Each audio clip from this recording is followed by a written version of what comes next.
Welcome to Housing TV News at the top of the hour, coming to you live from our studio in the nation's capital, Abuja. I am Flor Oni. Our top stories. President Tinubu arrives Abu Dhabi for Sustainability Week Summit.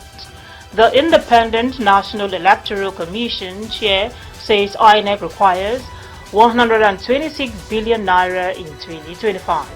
Kano government receives 59 children intercepted en route Nasarawa. Nigeria attracts $7.6 billion investment interest at Africa's Forum. Federal Mortgage Bank of Nigeria set to deliver 343 housing units. On the foreign scene, Dubai's property market hits $142.3 billion poised for growth in 2025. We begin with national matters. President Bola Tinubu is in Abu Dhabi, United Arab Emirates, UAE, to participate in the 2025 edition of Abu Dhabi Sustainability Week. The Nigerian 001 aeroplane landed at Zayed International Airport, Abu Dhabi, about 4 a.m. local time on Sunday. He was received by the UAE Special Representative for Africa, Sheikh Shaboud bin Al Nahyan. In a statement, Presidential Advisor on Information and Strategy, Bayo Onanuga, explained that the President of the United Arab Emirates, Sheikh Mohammed bin Zayed Al Nahyan, invited President Tinubu to attend the summit scheduled to take place in the Emirates from 12th to 18th of this month. The summit is expected to bring together local leaders to accelerate sustainable development and advance socio-economic progress. The event under the theme, The Nexus of Next Supercharging Sustainable Progress, is to enable policymakers, business and civil society leaders to explore pathways to fast-track the transformation to a sustainable economy and involve a new era of prosperity for all. Onanuga also revealed that at the event, President Tinubu would talk about his administration's reforms, including those related to energy sufficiency, transportation, public health and economic development. The Nigerian leader and his entourage are expected to also meet with the Emirates leadership to discuss issues of interest affecting the two nations. President Tinubu is scheduled to return to Nigeria on Thursday, 16th of this January.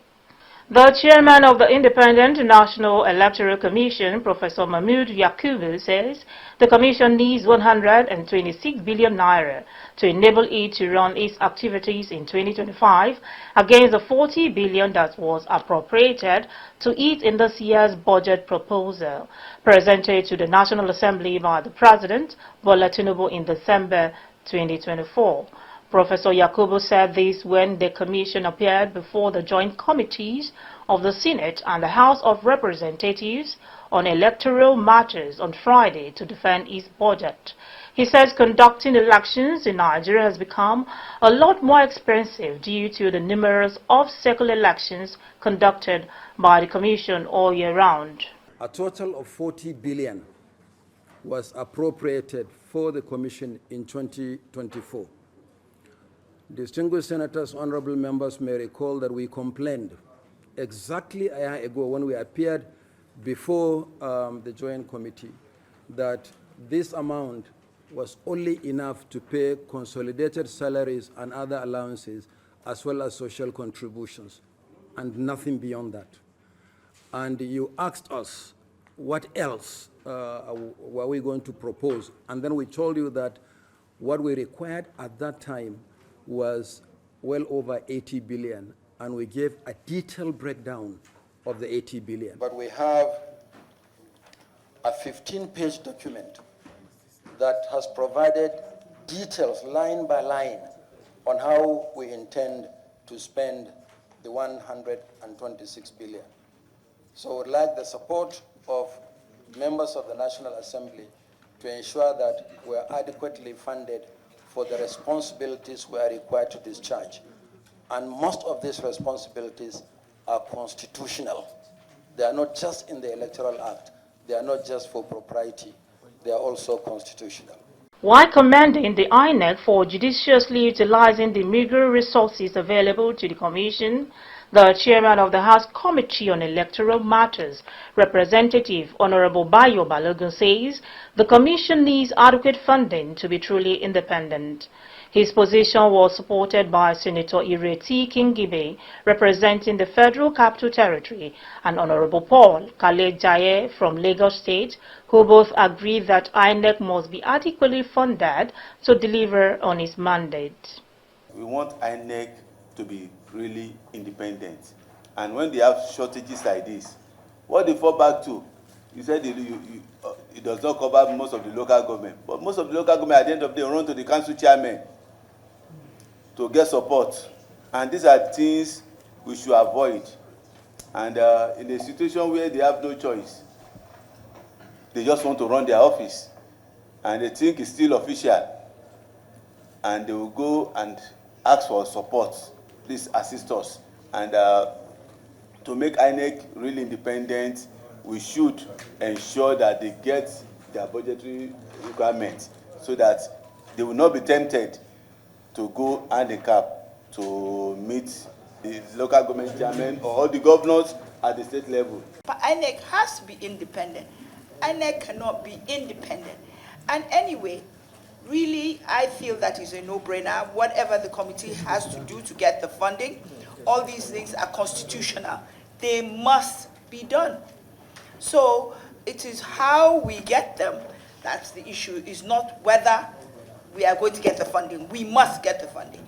It's clear to all of us that we're just running a very dangerous system. And the Electoral Commission is about all of us, because we are all affected.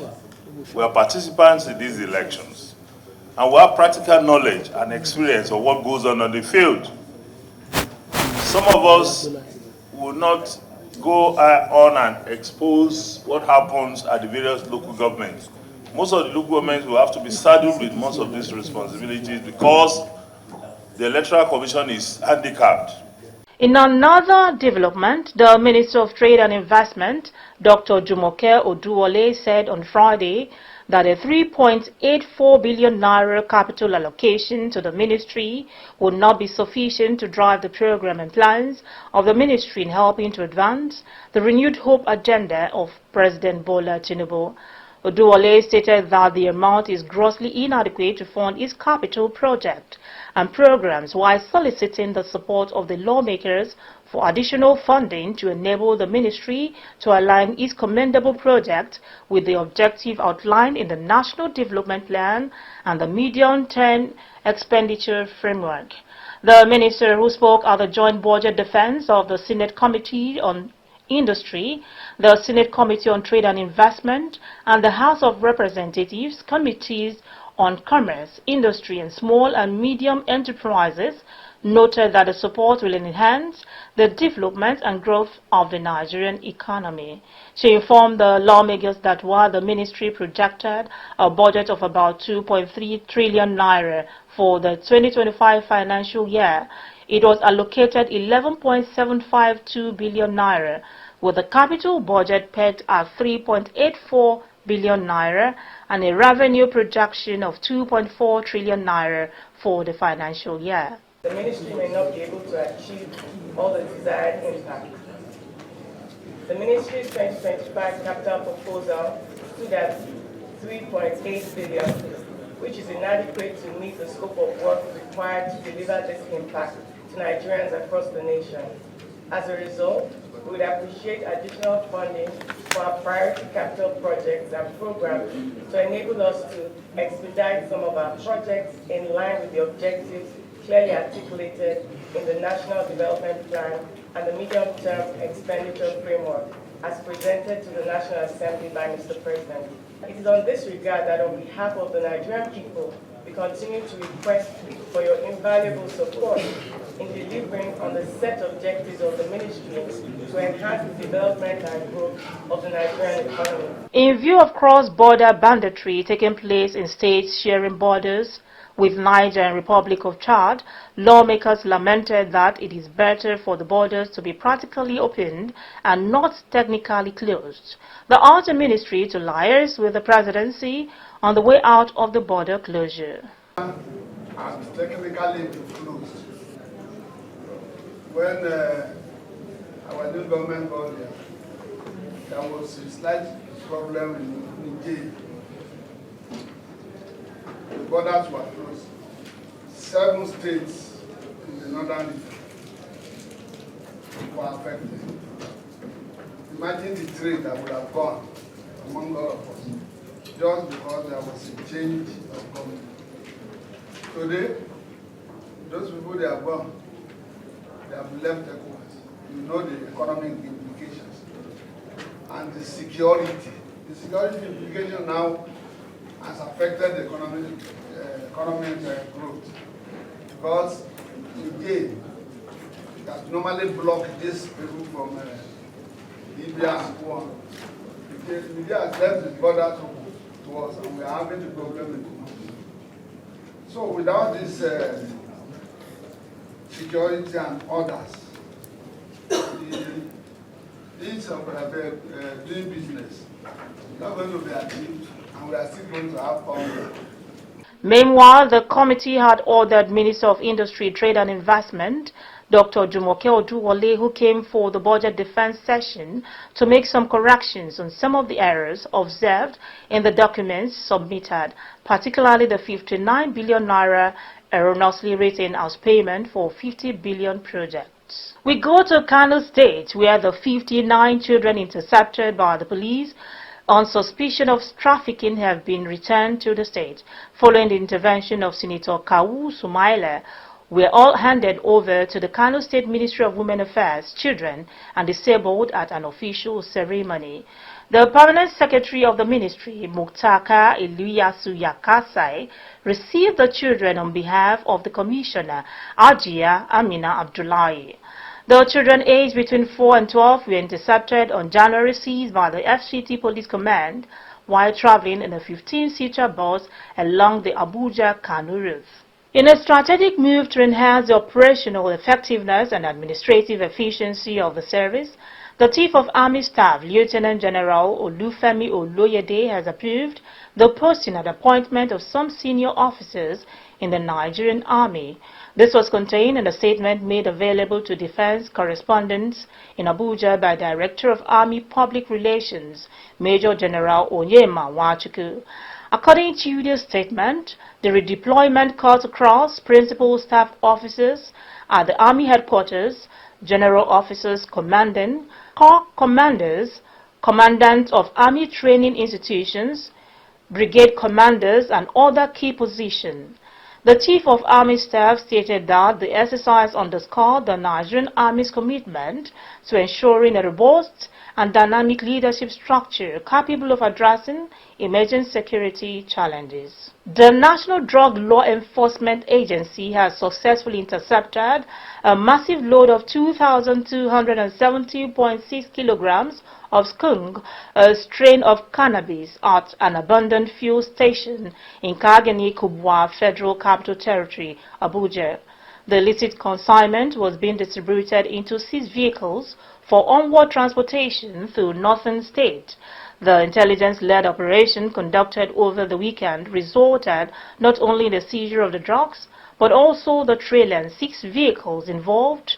A 42-year-old suspect, Isaac Monday Desmond, was arrested in connection with the operation. According to NDLEA spokesman Femi Babafemi, the drugs had been loaded into the trailer at Uzeba in Owan local government area of Edo State. In a statement read in Nyanya, FCT, NDLA officers arrested 2 suspects, Anthony Namdi and Abba Ali, recovering 1.398 kilograms of cocaine and a precursor substance used to prepare crack. We go to Zamfara State, where troops from Sector 2 of the Joint Task Force Northwest Operation Fansa Yama have killed over 25 armed terrorists, rescued 7 victims and destroyed the camp of notorious terrorist leader Bello Tuji in the Fakai area of Shinkafi local government area, Zamfara State. In a statement issued on Sunday, Lieutenant Colonel Abubakar Abdullahi, coordinator of the Joint Media Coordination Center for Operation Fasan Yama, confirmed that the troops successfully dismantled terrorist hideout in Fakar on January 10, 2025. The offensive operation, supported by the air component of Operation Fansa Yama, led to the clearing of several terrorist camps, including those of Bello Tuji and Malam Ila. Over 25 terrorists were neutralized in the operation, with more than 80 others sustaining gunshot wounds. Now to Jigawa State, where the Judicial Service Commission had dismissed 3 judicial staff for misconduct. The commission also advised 3 Sharia court judges to resign and issue reprimands to 2 others for dereliction of duty. This was disclosed in a statement issued on Sunday in Duse by Abbas Wangara, Director of Protocol and Publicity for the Jigawa State Judiciary. In an alleged illicit funds, close to $33 million were recovered from Nigeria's former oil minister, Desiani Alison Madueke, among others, will be used to fund public services. The money is being sent back to Nigeria from the U.S., whose authorities allege that Alison Madueke enriched herself and others while leading Nigerian state oil firm by awarding contracts in exchange for bribes. The U.S. alleged that the money was then used to buy a 65-meter super yacht called the Galactica Star Plus multiple luxury properties in California and New York. Alison Madueke, age 64, has always denied all allegations of wrongdoing. Her alleged ill-gotten gains are also under scrutiny in the UK, where 2 years ago she was charged with bribery offences, including gifts of Louis Vuitton luxury goods, payment of private school fees, and at least $127,000 in cash. We'll take a pause here. News stories from the news sector are up next. Stay with us.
Welcome back. Glad to have you join us on Housing TV News at the top of the hour. Now to the build sector. The federal government has unveiled plans to allocate a substantial 32 billion naira for special housing initiatives in 2025 to address the country's ongoing housing deficit. This was revealed in the 2025 executive budget. The government's intervention comes at a critical time as rising urbanization and inflation have further strained the country's housing market. The move is part of broader efforts to mitigate the long-standing housing challenges that have affected millions of Nigerians, particularly those in urban areas. The funds will be distributed across 4 key housing programs, each targeting specific aspects of housing crisis. The programs include the Federal Integrated Staff Housing Program, the Family Homes Funds, Housing Financing Project focusing on student housing, the Renewed Hope Agenda Housing Scheme, and the National Housing Program. This project, financed through multilateral and bilateral loans, aims to alleviate the housing shortage in Nigeria's higher education institutions by providing safe and affordable housing options for students across the country. The Managing Director, Chief Executive Officer of the Federal Mortgage Bank of Nigeria, Shehu Usman Osidi, has pledged the bank's commitment towards the delivery of 343 housing units for members of the Abuja Metropolitan Management Council Cooperative Society. In a statement made by the group head, Corporate Communications, Mrs. Virginia Dang said the leadership of the council had visited the bank to request the approval and release of the second tranche of funding to complete its ongoing project of 343 housing units designed to ease the housing needs of its members. The project, which is delivered under the Cooperative Housing Development Loan, is one of the bank's numerous projects across the country to provide access to affordable housing to cooperative societies whose members are contributors to the National Housing Fund. OCD applauded the management of AFMC for judiciously utilizing the first tranche of funding that amounted to 500 million naira released by the bank to them in 2023. Expressing the bank's readiness to support continuity of the project, he emphasized that the bank is open to business with organizations that demonstrate seriousness. The construction giant Julius Berger Nigerian PLC has tendered an apology to the Nigerian Senate for consistently failing to honor the lawmakers' invitation to explain the abandonment of projects in the country. The Senate, in plenary, while adopting a motion sponsored by the Minority Whip, Senator Osita Ngul, issued a warrant for the arrest of the Managing Director of Julius Berger Nigerian PLC, Dr. Per Lubart, for persistently refusing to appear before its Standing Committee on Works. Senator Ungo, however, informed the Senate at plenary that Julius Berger had consistently failed to honor invitations to explain project abandonment and an alarming increase in contract costs from 54 billion naira to 195 billion naira. However, the construction company, in a letter dated January 10, 2025, addressed to the Senate President, Senator Godswill Akpabio, apologized for missing the previous meetings, hence its reason on miscommunication due to a leadership transition. However, Julius Berger Nigeria assured us that it will be present at the next investigative hearing. The Chief Executive Officer, Landmark Africa Group, Paul Onwanibe, has disclosed that the company paid over 10 billion naira in taxes a year before the demolition of parts of its premises as a result of the construction of Lagos-Calabar Coastal Highway. Speaking at a show via YouTube recently, Onwanibe lamented the emotional and financial toll of the demolition that took place within just 7 days' notice, revealing that the company paid over 10 billion naira in taxes a year before the demolition exercise. The biggest tragedy of this was the businesses that were affected by the losses of revenue in both the formal and informal aspects. There were over 160,000 members of the beach, 9.2 billion naira of members' money in accounts, over 200 contracts for the supply of water, fumigation and lifeguard services, all of which had to be renegotiated. He lamented the land was acquired from the government for $17 million in 2006, and the firm took a facility worth $30 million to develop the property. Speaking on compensation, Onwanibe said the action by the government was enough to scare foreign direct investors from investing their money in Nigeria. The Lagos State Commissioner for Fiscal Planning and Urban Development, Dr. Oluyinka Olumide, has urged Lagosians to report infractions anywhere in the state. He made this call in Alausa recently during a strategic planning meeting, saying proper planning cannot be done without the support and contribution of the people, and the residents of Lagos are free to always make their complaints, report any observed untoward development, and contribute generally to the sustainable development of the state, while assuring the ministry's readiness to discharge its regulatory roles without favor when he enjoined every Lagosian to work for a sustainable Lagos by ensuring they escalate infractions as soon as they notice them. To wrap up Housing TV News at the top of the hour on the foreign scene, the United Arab Emirates real estate market is on an unprecedented growth trajectory according to insights from Property Finder, with record-breaking transaction volumes and values. The market demonstrated exceptional momentum throughout 2024, bolstered by Dubai's thriving off-plan sector and Abu Dhabi's steady growth in residential property transactions.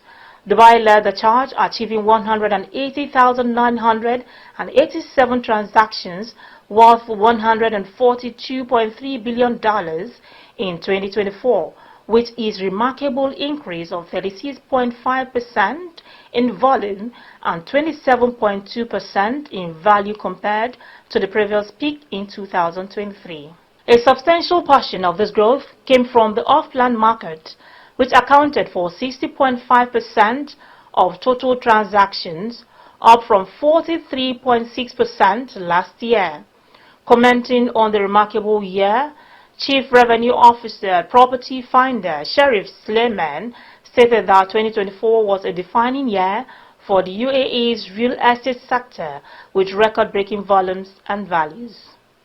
Still on the foreign scene, the Liberian government has called on Nigerian investors to explore its vast economic potential, highlighting untapped opportunities in agriculture, mining, housing, real estate, tourism, and transportation. Speaking at an event in Lagos, Jeff Blimbo, chairman of the Republic of Liberia National Investment Commission, outlines Liberia's unique advantages, including a dual currency system transaction in both Liberian and US dollars, 100% profit repatriation and tax exemptions.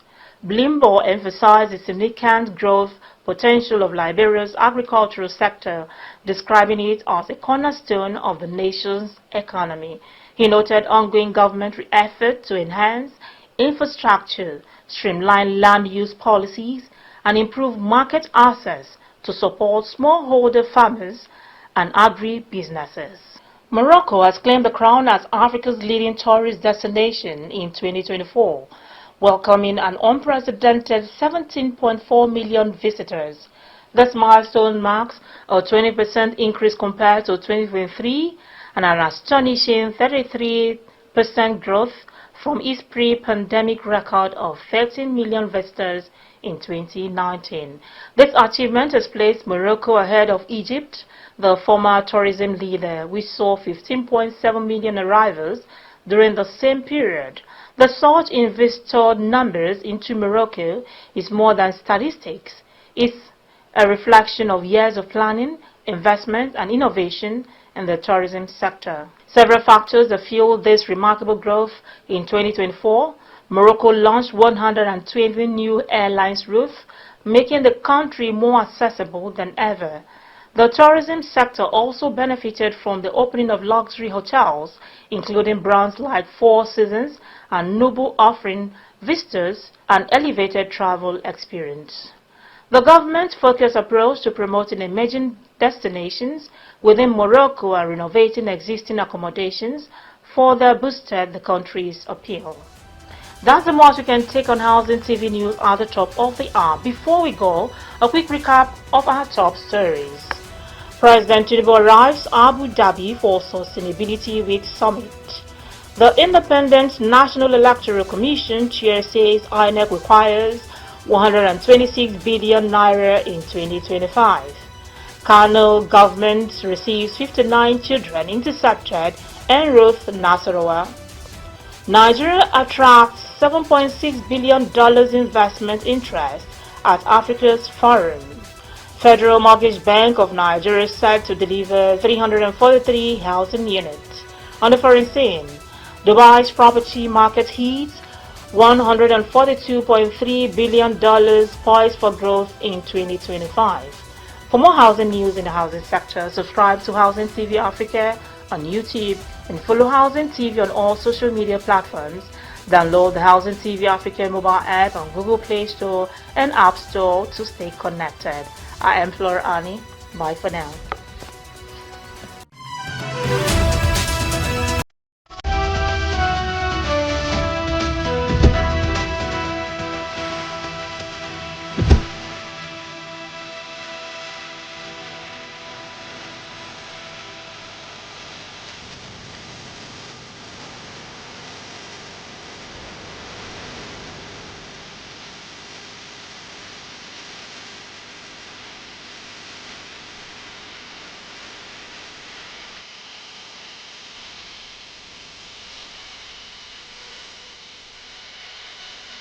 Visit Housing TV Africa on YouTube and click on the subscribe button. Subscribe to Housing TV Africa to stay updated on latest happenings in Nigeria's housing sector. Follow our social media pages, like and share our posts. On Facebook, Housing TV Africa. On Twitter, Housing TV Africa. Instagram, Housing TV Africa. Housing TV Africa, your first in housing development broadcasting.